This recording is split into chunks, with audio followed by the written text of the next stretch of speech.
There is a confidence I have because I have seen like miracles work with this, where nothing has worked for someone and suddenly they've done 9 years of therapy, but then they've done 30 days with me and like they see things they've never seen before in really beautiful ways, but that are not overwhelming, that are not stirring up old traumas, and where they don't need to be in charge, honestly. Because if your mind is already overactive, as many of my high achieving cognitive thinkers are, because you're so brilliant, that is probably the hardest work, is quieting the noise between this and recognizing like this is a place you don't have to be in charge. We can let your body co-lead.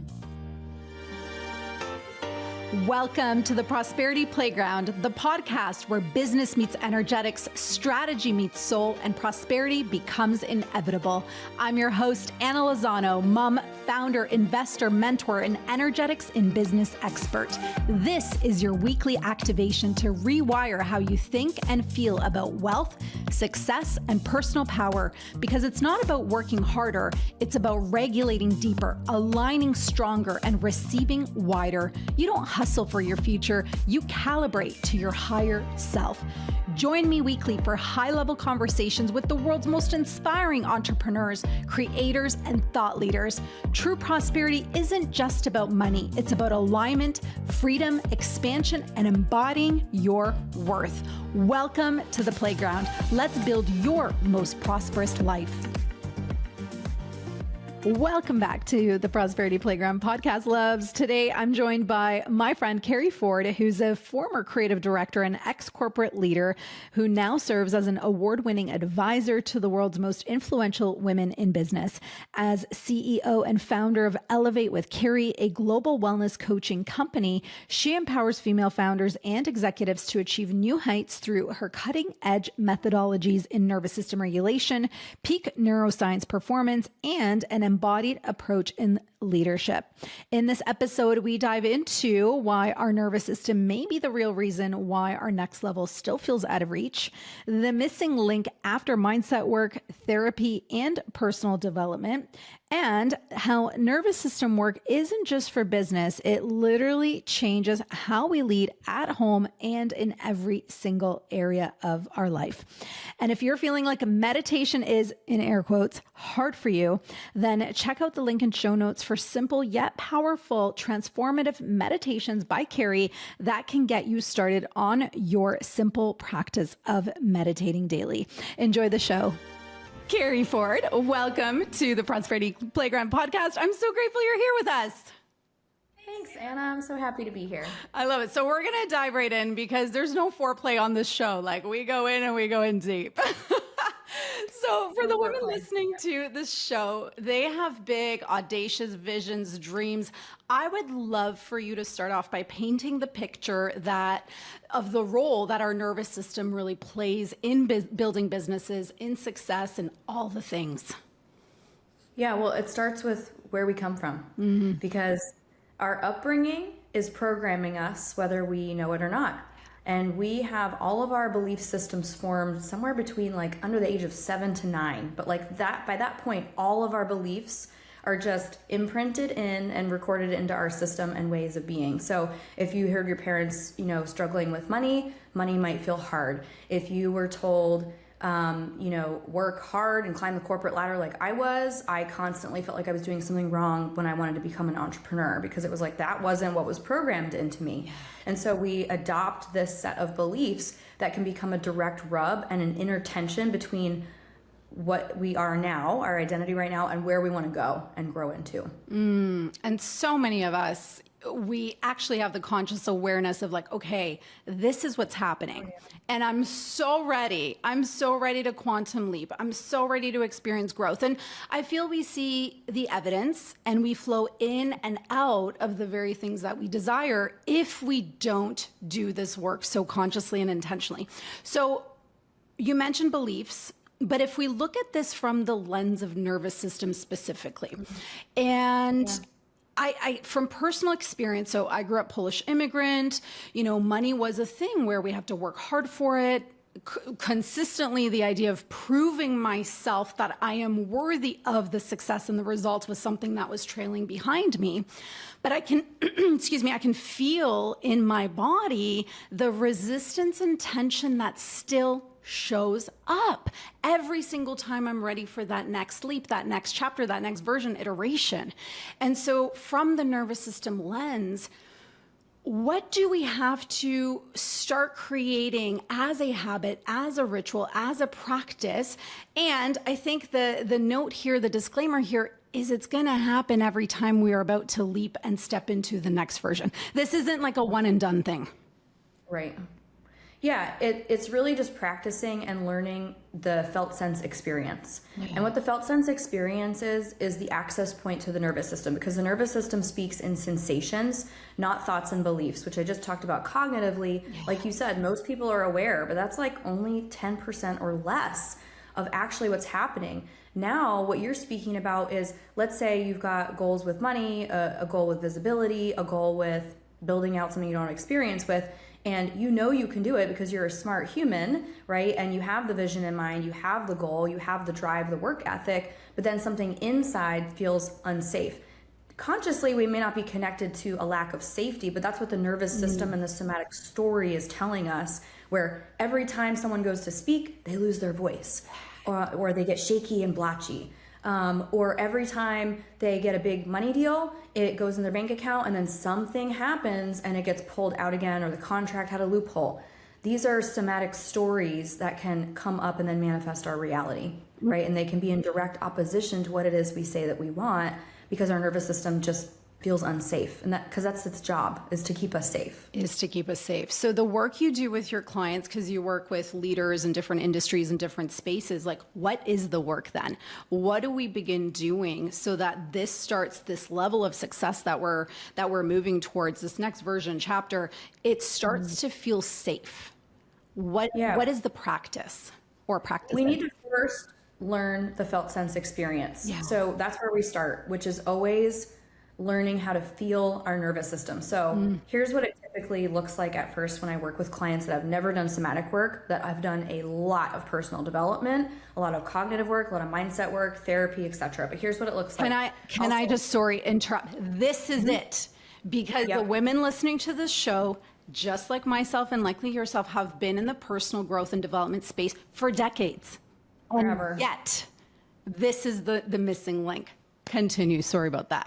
Because this brings, I want to say why this is the missing link, because I didn't know I was looking for this until I was in it, and I was like, oh my God, everyone needs this. I wish I had access to this years ago, but we can't search for the thing we don't know that exists. And a lot of people get stuck on, what is somatic work and why does it matter? It's because it's the 90%. So the 10% I talked about, that's cognitive awareness.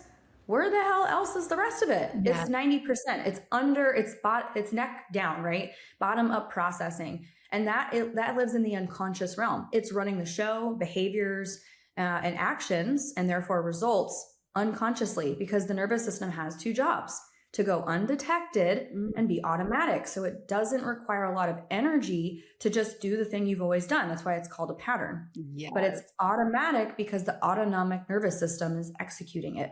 So it's doing a great job when it's undetected, but it's really frustrating when you're trying to change your pattern to be now in not conflict, but in likeness to where you're headed and where you want to grow, right? So it's bottom up. We need to learn how to feel that and connect to that. So what that looks like is, I might lead somebody in what looks like starting a EMDR or kind of a visualization meditation is what it's going to seem like at first. Okay. But then where it goes is very unique and very different. So you want to just do a little sample? I would love to, because it's like, again, I know we're so up here, like we understand, but let's feel it. So I would love, love, love that. Yeah. And that's the thing. It's a felt sense experience rather than intellectualized healing, because so much of healing and personal development, it works to a point until now we're aware. And then what? What the fuck do we do with this information? How do I actually change this and see something new take root, something different happen? And that's where we let the organism, the nervous system, reorganize with time and space in the nervous system. So it has to be an experience. And that is the work, right? And that is also where people are like, am I doing this right? Like, what am I supposed to be feeling here? So let's just do a little sample. So anybody listening, and I'm going to guide Anna through this, you just have to listen to my voice. Your only job is to follow my guidance in this moment. And so I'm going to invite you to close the visual cortex, which are the eyes, And if you're seated in a chair, I just want you to feel the weight of your body in the chair. Feeling the relationship to gravity and how it holds you and supports you in the chair. And if you have a back to your seat, leaning back, letting the chair hold you, recognizing without the back of this chair or the wall that you're leaning against or the pillow, that you would not be supported, and then receive that support. See what it feels like inside your body as you receive it. Might feel nice, but what does nice feel like? Might feel good, but what does good feel like?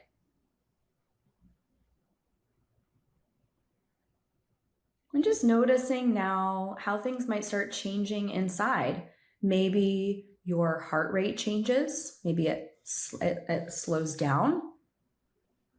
Maybe you had a flash of heat, but now you're starting to cool off. Or the opposite. Everyone has a unique experience because you have a unique nervous system.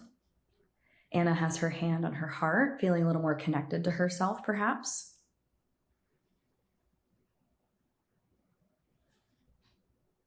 And just noticing the shift as you become more attuned to the present moment. Just to take it one step further, I want you to listen to the most distant sound in your space.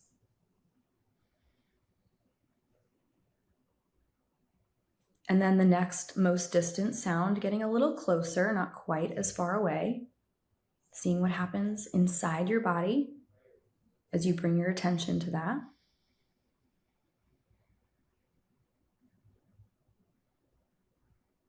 And then to the closest sound, it might be my voice or a fan or the air conditioning, something else. Just bringing your awareness there. And then noticing what else happens inside your body. There might be changes as we have gone from the furthest sound to now the closest sound. It might be pleasant or unpleasant. How do you know? What indicates that to you? I'm just noticing what it feels like to be connected to right now. And you might ask yourself, how much of me is here right now? On a scale of 1 to 100, 100 is I am the most connected to this moment and this guidance, and I feel the most connected to the present, right? But 0 or 1 might be, I feel not connected at all, or somewhere in the middle, and wherever you are is perfectly okay.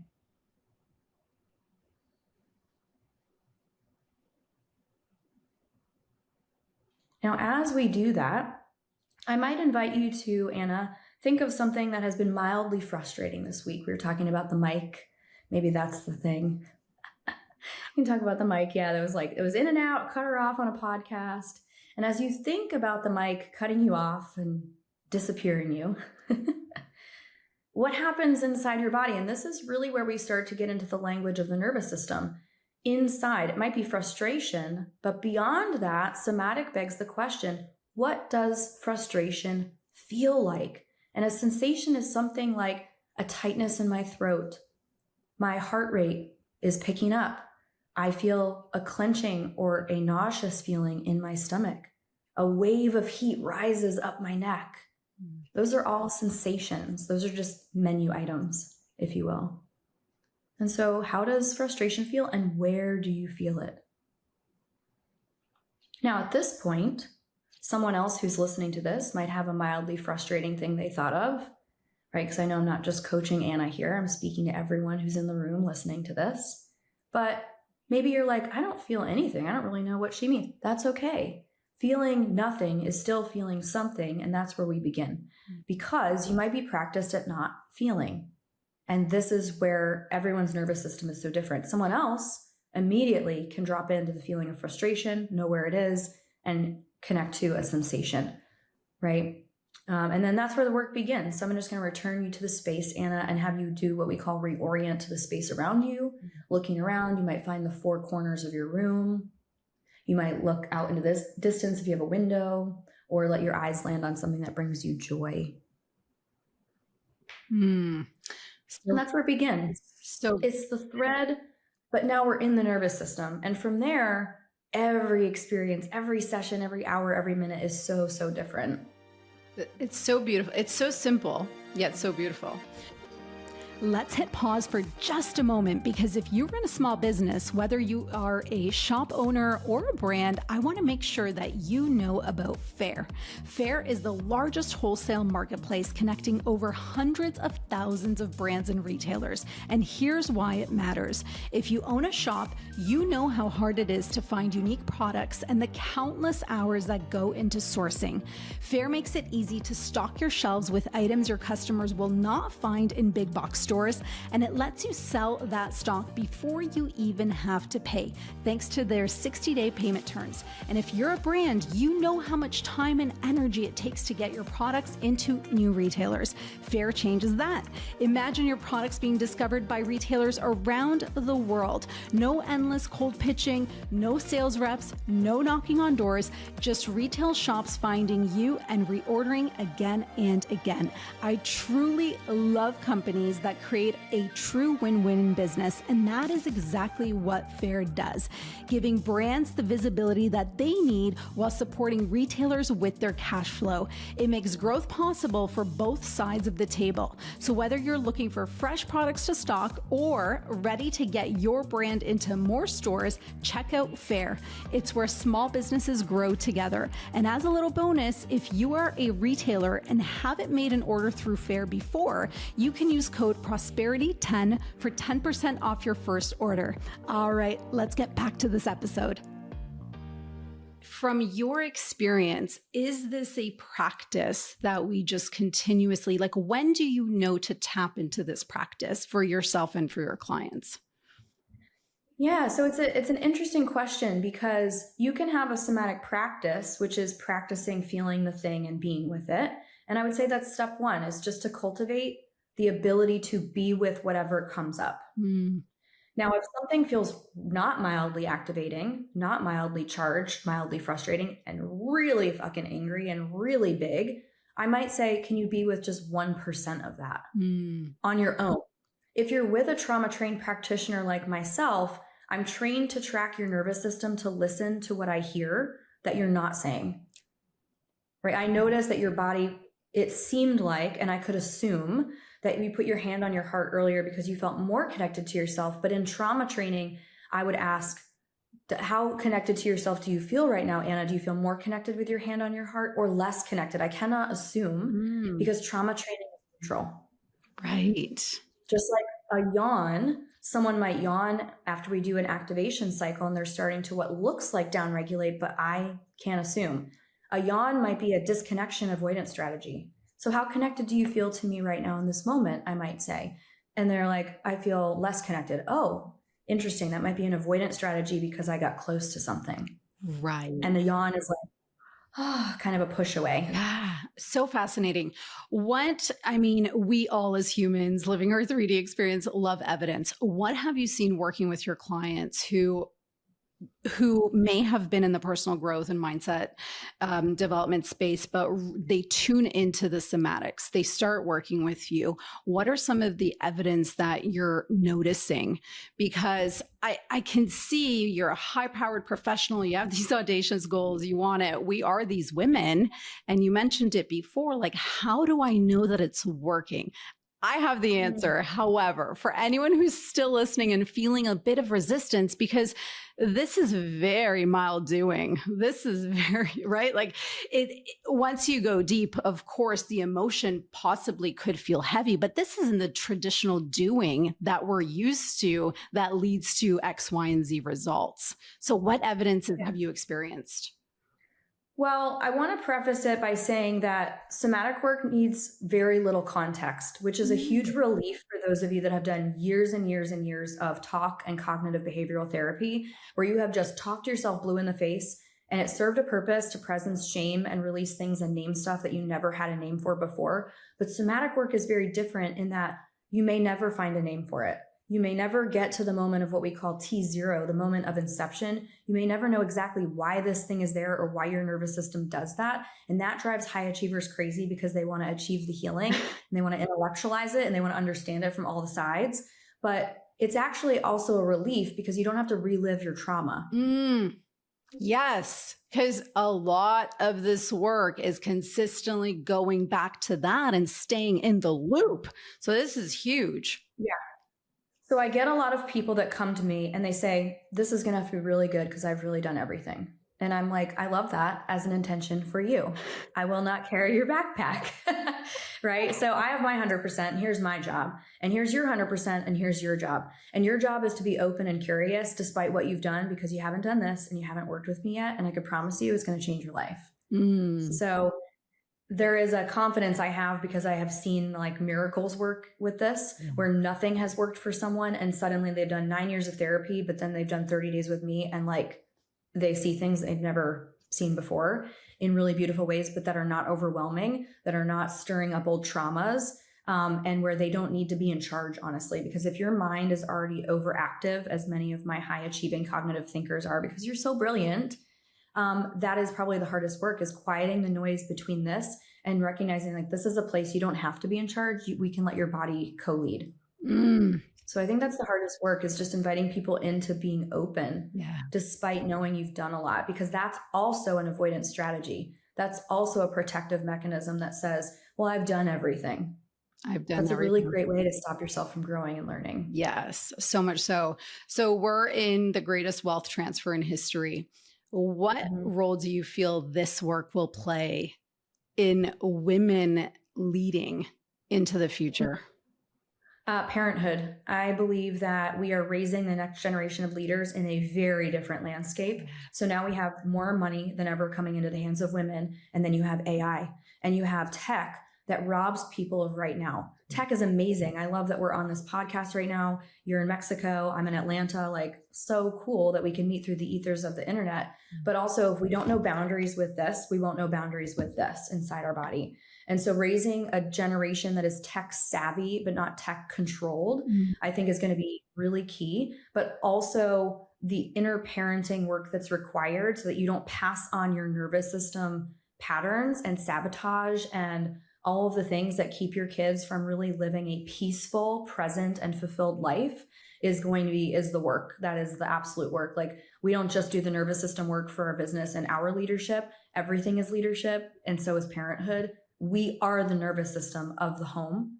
And if we're the collective nervous system of the home and everything is unconsciously learned and programmed into our children in those elementary years, it is crucial that we do this work on ourselves so that we are less reactive, which is also a great measure of our success in this work, by the way, that we are more present and that we can attune the household and hold the frame of that.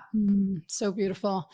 So for anyone listening who's like, well, I fucked them up, my kids are now teens. Because we never want anyone to feel guilt or shame. When we hear these statements of our beliefs, shape us, and it's a scary thought. It's like, what did I do in those first years of having my babies? Because there's business and there's life and there's stress and there's this new role and responsibility that we're experiencing for the first time. And it's easy to be hard on ourselves. Like, did I fuck this up? So bringing now conscious awareness into the household, because we are choosing to live every aspect of our life consciously. I love the work you just shared with us. That is huge. If we do this work on ourselves, that naturally translates into our home. What else can we look at mindfully, consciously incorporating into our role as moms and mom founders? Maybe we didn't do the first 7 to 9 years consciously in our home. Yeah. A few things. Tech boundaries, like tech and table, never together. Be present. You want to harmonize the household, increase communication and presence with your kids, increase open communication, safety, especially as they get into those parallel years where they're in middle school and they still need you, but they don't want to let you know they need you. You need to be close, but not too close. And so bringing it back around the dinner table, and being present. So we are committed. We eat dinner every night together. That I have my kids. We have a blended family, but every night that they're in this house, we eat together, whether my son has soccer till 8 or my daughter has dance. We will figure out a way to all meet around the table without tech. We also don't eat in front of the TV. We have boundaries. I have like no notifications on my phone. Do not disturb is on 24/7 because it's constantly pulling you away from right now and focus. which reduces our attention span, our productivity, our focus, our energy. It just wears you down. And then I have breadcrumbs left for my kids. And then like we're in snippy, cranky mode. You ever get there? Oh yeah. But the good news is like, if you're questioning if you fucked up your kids, you're already a great mom, because we're going to give them gifts that they then need to heal, because pain is a really great teacher. And so are frustrating lessons. And I think that we rob people of the ability to transform and create resilience from stressful situations if we do it all for them. I think that's the other part. Not rescuing our kids when things are hard. Don't rescue them from the hard. That's a resilience building tool that prepares them for life, because life is inherently hard. Mics go out, podcasts get cut off, we get a flat tire, someone betrays us. Like, that is life. So we can best prepare them and love them by letting them live in the hard too. It's so true. Like, life is lifing, and, you know, mama bear instincts kick in, and this is what we want to do. But the greatest lessons come through hardship and through contrast, and contrast is always going to show up. And I've rebuilt my relationship with contrast. It's like, it shows me what I don't want. And that's beautiful clarity for what it is that I do want. And that's something that I'm teaching my girls also. I'm going to completely shift gears after this, but I'd love to know from you, is there anything else around nervous system for high achieving women and entrepreneurs that you'd love to add on? Because it's just one of the most important conversations right now we can have in business.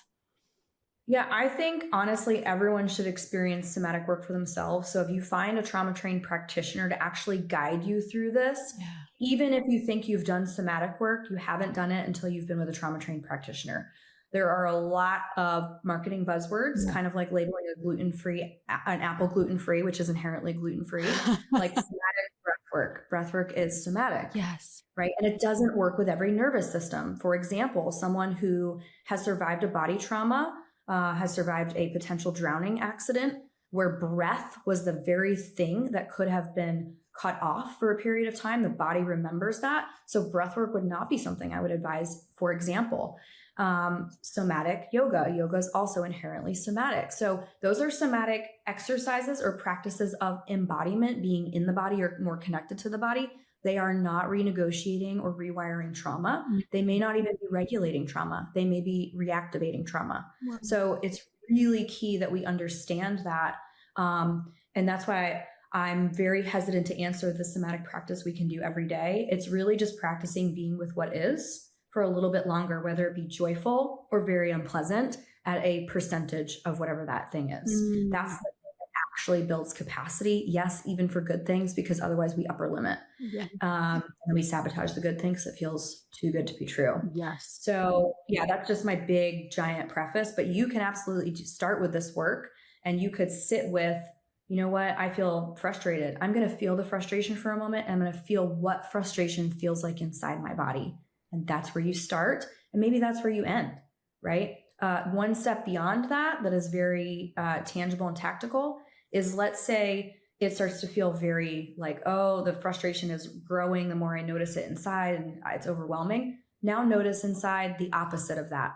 So let's say frustration felt hot and tight. What feels not tight and cool? And what we're doing there is playing with the counter vortex to the trauma vortex. If you can imagine it like a river current, trauma vortex can hijack our executive function where we spiral, right? And then all of a sudden it's just, I'm in the spiral. I'm freaking out. It went from a little bit of frustration to like rage. Let's just feel a little bit, a pinky full of 1%, and then go to the counter vortex, which is the thing that actually builds capacity for resilience and other things. So what would that look like? Are we visualizing a different situation that gave us that feeling, emotion? Is that the work? Maybe. So there's what's called SIBAM in somatic work, where the practitioner can bring people through. SIBAM is like sensory, image, behavior, affect, and movement. But the imagery channel is, we could use imagery channel if somebody's very strong in visualization. I might say, oh, as you envision feeling the frustration, they're like, I see myself screaming. Okay, now if you envision the opposite of that, what happens now? And they're like, I'm resting and I'm holding my hands like this. Oh, how does that feel inside now? So it always comes back to how do I feel inside, but the access point might shift based on what's available to that nervous system. And I'm watching their face, like the affect. I'm looking at the behavior, what the body posture is doing. I'm, talking to them verbally if they have access to image. All those things kind of factor in, or if they start to do some movement, that's usually spontaneous in the system. Beautiful. So what does working with you look like? Is there, obviously as a coach, you have frameworks and you have offers in place, but is everything tailored to the client based on their needs in terms of longevity? Yeah. Yeah, it has to be. Yeah. It has to be, because I bet if you were to ask every single listener that did the mini exercise we did before, every single one of you would have a very different experience.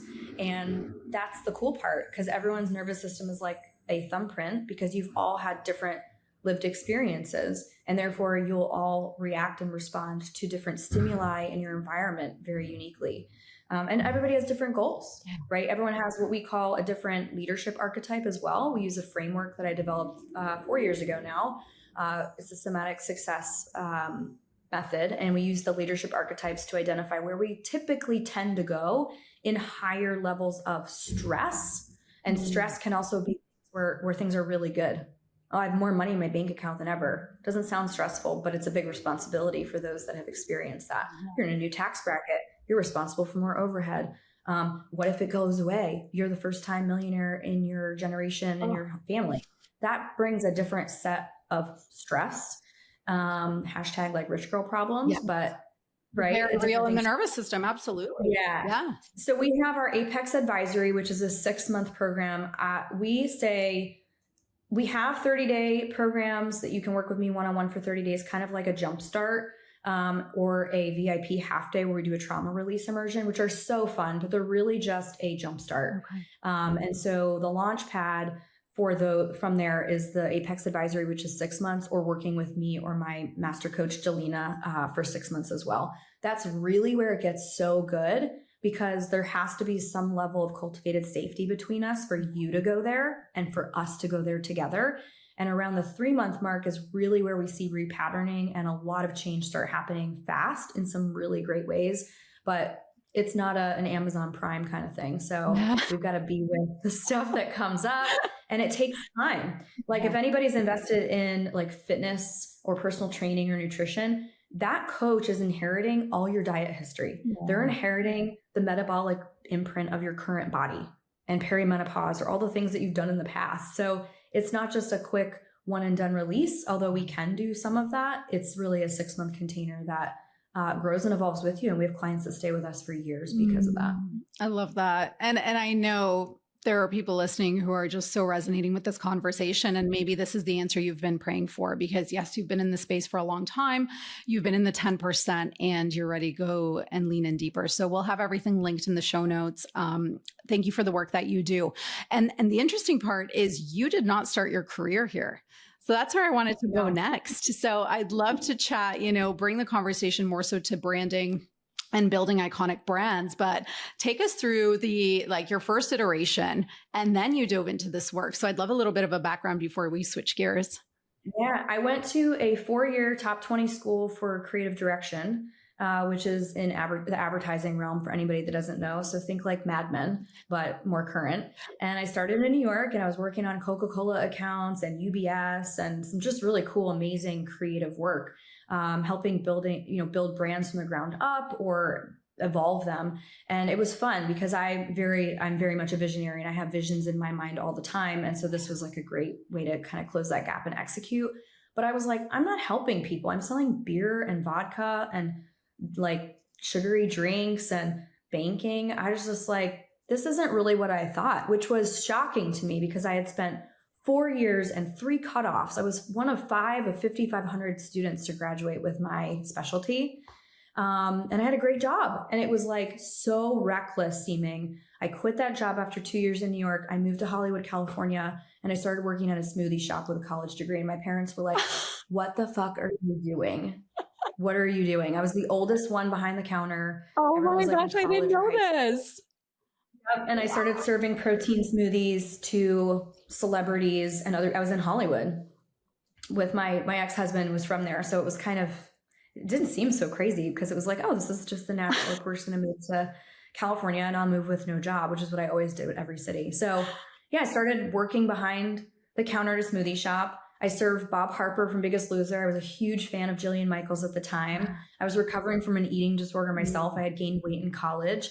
But I knew that personal training or something in health and wellness was a passion of mine. I really felt called to that. So I became Johnny G certified, which is like old school spin, like before Flywheel, although I did teach for Flywheel here in Atlanta, before Soul Cycle, before all that stuff, old school, like garage style bikes, and then personal training. And lo and behold, everything happens for a reason. I'm behind the counter and I meet this woman named Ashley Conrad, and she and I are still friends. And she's like, you seem to know a lot about nutrition, you know? And I'm like, yeah, I'm studying it. I'm getting my cert to be a PT. And she's like, do you want to get out of here? And do you want to make more money at a gym? A friend of mine is hiring. I'm like, sure. I never would have known this gym existed unless I had met her. It was in an alleyway with a gate. There was no sign. It was above a Starbucks off Hollywood Boulevard. You had to have a trainer or you had to know someone to get in there. So they only did spin and personal training. Wow. I started training Allie Sweeney. Kaylee Kukwa was taking my classes. Natasha Leone. I nearly fell off my bike when Gerard Butler walked in. I was like, be cool, don't fall off your bike. It was amazing, but Ashley Conrad, she trained Brad Cooper and Kate Hudson, and went on tour with people. And so she got me in there. I started at the front desk. I started teaching 5 spin classes a week and shadowing like celebrity trainers. And then I got to run Jillian Michaels boot camps. Like, how crazy to manifest that. Manifestation. Yep. On point. So, but I was not awake to the world of personal development or somatic healing or transformation, anything. I was obsessed with transformation, but I was obsessed with outward transformation. So I knew input equals output, and or output equals input. How it kind of works both ways. But I knew, okay, 12 weeks working hardcore in my body, I can be show ready for the stage or fitness modeling. So I got into that. But yeah, that's really where I started my passion for helping people. I didn't know about somatic work, and like Instagram wasn't a thing. So I didn't hire a coach. And anyway, yeah, that was my first go at, entrepreneurship. Wow. And so where did the somatics come in? Where did that work come in? My son. I didn't know this, but God was very clearly laying a breadcrumb trail for me. My son, around 18 months old, he's going to be 12 in a couple weeks now. I was like, man, this kid has no off switch. And I've nannied a lot of kids. Like, what is going on? And really the kicker for me was he put his finger in a candle one day. So yeah, he stuck his finger in this candle and he really didn't have a response. And I just thought, that's a little concerning. And then he would play, but he would play really rough. Like, he'd run into the wall and be silly. And I would be like, oh, doesn't that hurt? And he would laugh. And I just thought, this is really interesting. So I brought him into the pediatrician, and I don't know anything about any of this stuff at this point, right? This is way long ago, over a decade. And I'm like, I don't know how to describe this, but he feels like kind of hyperactive to me. I was like, he takes a long time to settle to go to bed. He rocks when he sleeps. Like, he would bang his head, like rock himself on his headboard. You'd hear it from downstairs, like him. And I'm like, gosh, doesn't that hurt?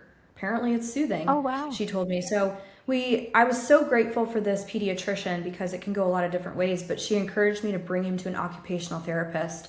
And the OT said, he is testing for sensory processing disorder, SPD, which in somatic work, we actually don't believe in disorders. We just believe it's dysregulation. But basically his body was seeking input. It is on the autistic spectrum, but most people know autism as things are too loud, too bright, too fast. But his world is a little more muted. So it's not fast enough. It's not long enough. It's not crazy enough. And so he would not feel things as much. I mean, he still felt pain, but it was like his level of his tolerance was way higher. And so most kids could transition from getting their sillies out to story time on the rug. Not Peyton. Wow. It was like he's still somewhere out in the ethers because his body was craving the proprioceptive and vestibular input. Proprioceptive is like a tight hug. It's when we sleep with a weighted blanket or sit with a weighted pad. Some people have this, whether or not they know it, where they like tight clothing, tight shoes, tight socks. They like things fitted. Maybe they don't like a draft on their neck. That's a certain kind of sensory thing. But he was really seeking this. So if he didn't have the input to his body, what would he do? He'd bring his body to it, thus body slamming children at daycare, or putting his body into the wall, or constantly just wanting to spin and spin and spin and it not being enough. So that was my first really go at understanding, getting into this world, because I learned quickly that I needed to be an advocate for Peyton. The world was not going to be an advocate for him. Yeah.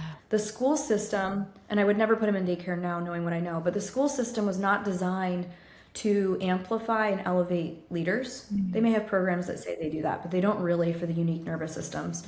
They don't understand dysregulation. They interpret it as disrespect.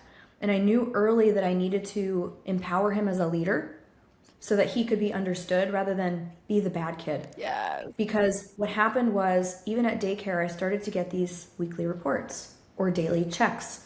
And the checks would say, oh, well, he did this today that was bad. He did this that wasn't good today. He didn't listen here. And I said, what did he do today that was good? And I had a teacher thank me for asking her that, because she said, I've never considered how the narrative of only here's the negative and bad things that he has done might be shaping his belief system about who he is. And if you believe at some point that you're just always the bad kid, why bother trying anymore? And then you become the bad kid. Yeah. So I knew I had to advocate for leadership for him, and that I needed to understand how to advocate for regulation of his nervous system, that these were input needs, these were nervous system needs, not disrespect, not opposition. Sometimes they work, 'cause he's a normal child, but how could I teach the teachers how to listen differently? And that's what I've been doing this whole time, he's now in 6th grade. Wow. So, yeah. Goosebumps. Oh my gosh. And also, when we talk about synchronicities and being open, clearly you were open to following the breadcrumbs, the doors opening, and everything is so on purpose. And the work that you're doing now, not only within your home, but for women around you, is so powerful. So thank you for sharing that. Incredible. So I wanted to share, you host incredible events. They look good, feel good. I feel the essence of luxury and embodiment, and I cannot wait to attend one of your champagne clubs. I have it in my schedule for September. You also host the Founders Roundtables, which are phenomenal, and we'll link that also because it's a free online event. You bring the most incredible guests.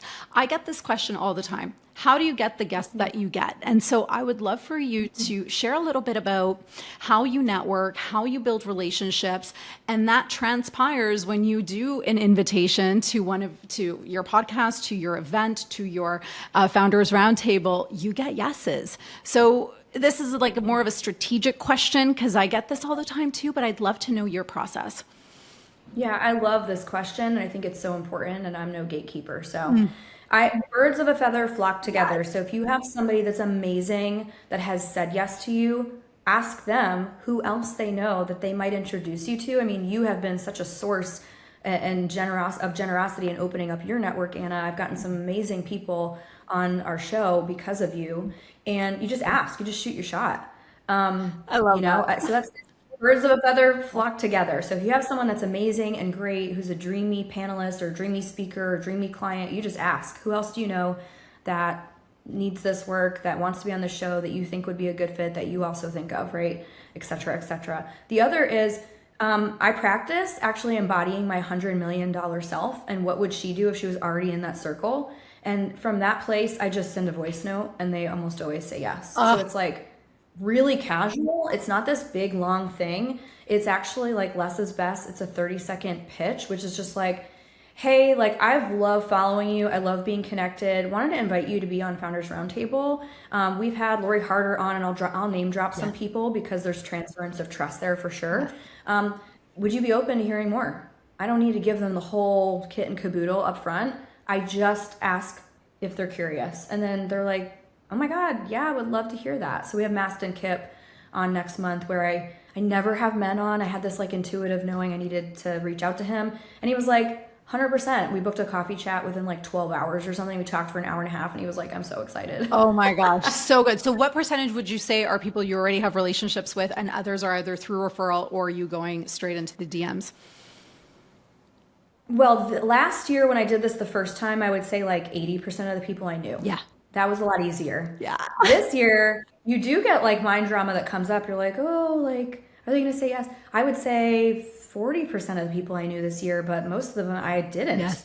I mean, you connected me with Renee Warren and Danielle Amos, who's sponsoring one of our Champagne Club events now, and just so many amazing people. But yeah, most of them I haven't known, but I've known them through somebody else. So your referral network is really such a power network. I think that is underutilized for clients, connections. You just have to ask. People just don't ask. And this is the thing. It's like, I don't want to bother. I don't want them to think that I'm using them. And those are just such old paradigm words. Like, we are here to serve and support. Like, let's elevate together. And we talk about, collaboration versus competition. Like, when that is embodied within you, there's zero scarcity. There's zero fear. Like, for me, I'm like, holy shit, how can I support you in rising? And I know the law of reciprocity is going to kick in automatically, but it's coming from pure heart and intention. Like, I love to see you rise. I love to see my girls rise. It makes me so happy. And it's like, oh, like goosebumps, right? It's like, this is it. This is the new paradigm of building businesses. I'd love for you to share. So you stepping into your $100 million version, what does that look like right before you hop onto the voice note? Because I think that's a gem. Well, I just imagine how it feels. Yeah. Like if I'm not on the outside of that circle, I'm on the inside, I belong. And if I belong, I move differently. Yeah. Because there's no proving, there's no attachment, there is no they, them, me, right? There's just no separation. Yeah. There's just us doing this amazing, wonderful life together in service of other people. It just eliminates a lot of mind drama. Totally. Actually. And how does that feel like for you in your body?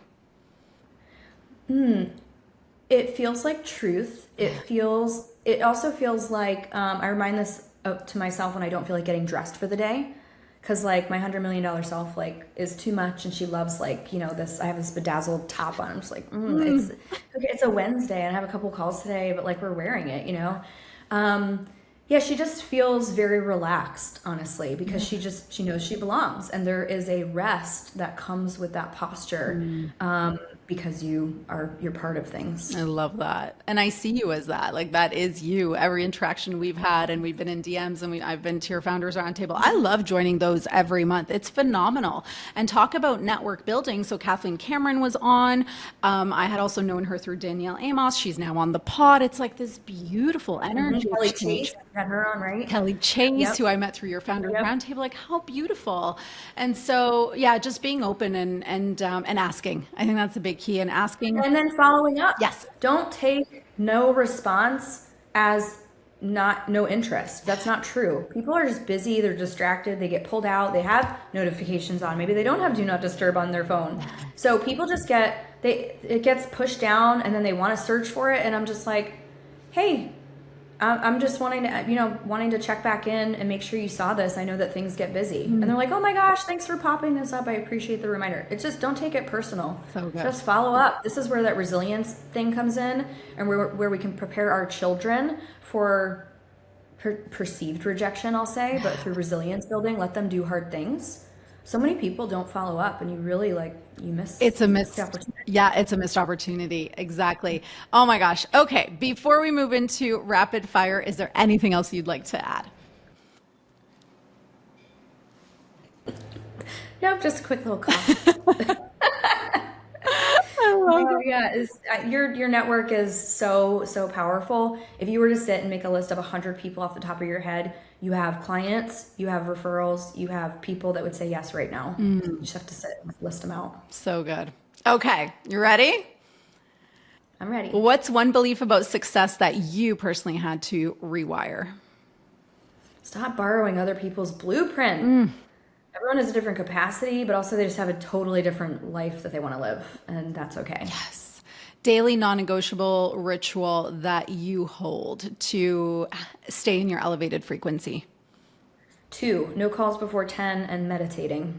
Love. For everyone, see, I suck at rapid fires because I'm like, oh my God, no, I got to go as deeper. So this has been coming up quite frequently in my community. It's like, I'm too busy to meditate. I have too much energy to meditate. I don't know how to meditate. What's your response? Well, I have a program for that. There's 86 founder-focused audios. It's called the Millionaire Mindset Meditation Program, and it's exactly that. It's to help you start and keep your daily practice in 20 minutes or less. So they're short, but they're the right kind of meditations. They're not just any meditations, because I think energy is everything. So there's no AI, there's no robotic voice. It's my voice. I'm trauma trained. We do somatic affirmations where we feel them in our body. There's ones that are reducing anxiety. There's ones that help you connect to your 5-10 year vision. They're about money mindset, next level growth, identity upgrades, all the things. So start that. It's $27. Please ask Maria to send me the link. We're going to link that in the show notes too. Great. Someone you'd love to have brunch with. Oh gosh. Oh, that's hard. I think Barbara Corcoran. Oh, yes. Yes. I think that she is a badass. Such a Like badass. she had a totally different landscape and it was like all men. And one of the questions that she used to ask herself, we actually co-modded a room back in the days of Clubhouse, which was really cool and kind of like a surreal thing because I worked on some Corcoran stuff in creative. But she said the question she used to ask herself is, what would a man do? And then I would do that because the audacity. Ah, so good. So her. Oh, I love that answer. Do you play pickleball? I don't. I feel like I should. Everyone's like, it's all the rage. Well, you've seen my branding for it. We're going to play together. When I come to Atlanta, we're going to play pickleball and we're going to go to your champagne club. That's what we're going to do. Okay. Okay. Day after VIP. I love that. And finally, what is your definition of prosperity? Oh, time. Having time freedom to say yes to what I want, to say no to what I want, and just being able to feel fully in control of my life in that way in my calendar. So good. Thank you so much for your wisdom, your heart, your time, your openness, for leading us through somatic practice. And where can we all find you? Yeah, Elevate with Keri, KERI.com is where you'll find everything. If you can't find something, just shoot me a DM on Instagram. Amazing. Thank you so much. Thanks for joining me on today's episode of the Prosperity Playground podcast. If this conversation sparked something in you, be sure to subscribe on Apple Podcasts so you never miss your weekly activation. If you enjoyed the conversation, please rate and review. Your feedback helps us reach more souls just like you who are ready to calibrate to their most prosperous life. Know someone who needs this frequency boost? Share the episode to Instagram and tag me at _Anna Lozano so we can grow our energetically aligned community together. And please remember, true prosperity is about alignment, freedom, expansion, and embodying your worth. Start today. I'm Anna Lozano, and this is the Prosperity Playground. See you on the next activation.